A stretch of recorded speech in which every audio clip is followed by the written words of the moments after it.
we take guide dog puppies from 8 weeks old and then take them on till they go back into full-time training, which is just after a year.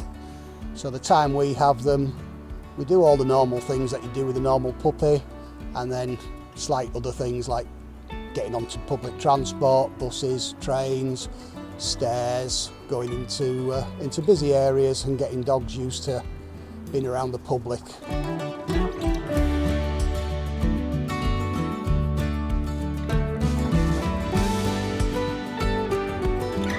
So the Harrogate buses we use, we get on at a stop at Killinghall and we come into Harrogate, and up to now, over the last 2 years, the drivers have all been brilliant.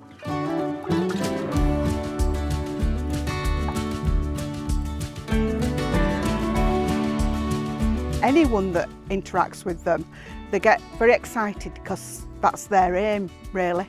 Their little doggy world, they want to meet people.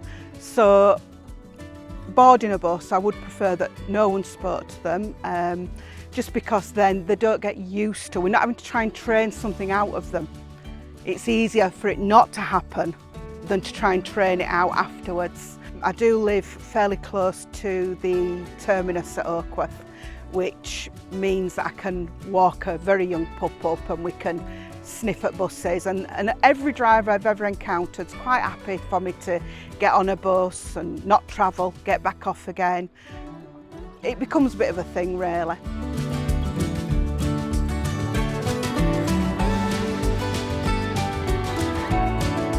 Well, I'm Christine McRae and I live over in Arthington, and today we've come here for our dogs to get used to going onto buses, and they've had a fantastic time. It's really been worthwhile. I tell the driver who I am and what I'm going to do, and most of them are brilliant. They're very, very helpful.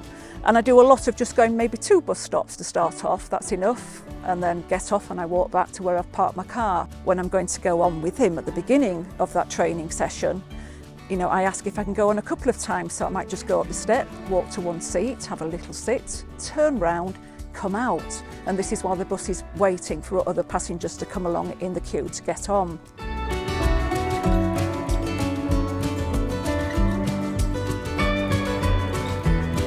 It's generally not acknowledging the dog as such. The dog's a working dog, obviously, so we don't want reactions from the dog. And then when we get on board, just give us that extra second to sort of sit down. We try and act as if we are sort of like a blind person. We'd maybe need that extra second just to sit down and when we stand up to get off the bus, we ring the bell, and just to give us that extra second to get the dog settled. When we get on and off, we try and get the dog to stop, wait, and then take us onto the bus in a sort of controlled manner, and same getting off. We want the dog to do it controlled rather than just jumping.